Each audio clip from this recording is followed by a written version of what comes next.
Considered by many to be the greatest Disney film ever made, the 1940 film Pinocchio is told through the eyes of Jiminy Cricket. He tells how woodcarver Geppetto makes a wooden puppet called Pinocchio and how he wishes it was a real boy.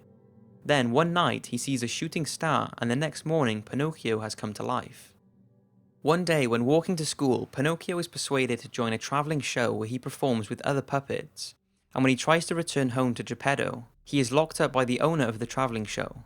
He is rescued by a magical fairy, but when he starts lying about what he's been up to, his nose starts to grow.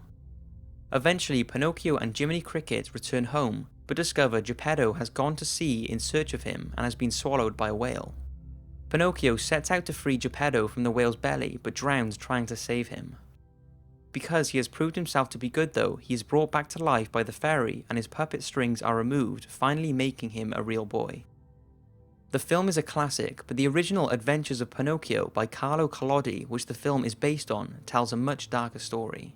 It was originally published as a weekly series in a comic-type newspaper for children. Carlo often describes Pinocchio as a wretched and thoroughly disobedient boy who laughs in the face and steals the wig of his creator and father, Geppetto. In these stories, Jiminy Cricket is not the wise guide friend of Pinocchio, but the opposite, and when he tries to tell Pinocchio off for rebelling against his father, Pinocchio bashes the insect's head in with a hammer and kills him. Pinocchio is often starved, tortured, robbed and kidnapped and has his wooden legs burnt off. Nearly every chapter of the book indicates the author's contempt for badly behaved children, with Pinocchio being made an example of what happens to disobedient kids. Carlo did not want the story to have a happy ending at all, and wanted to end Pinocchio's life by hanging him, but publishers were horrified by this ending and he was forced to bring Pinocchio back to life. This is when he introduces a child with blue hair, the character that becomes the magical fairy in the Disney film.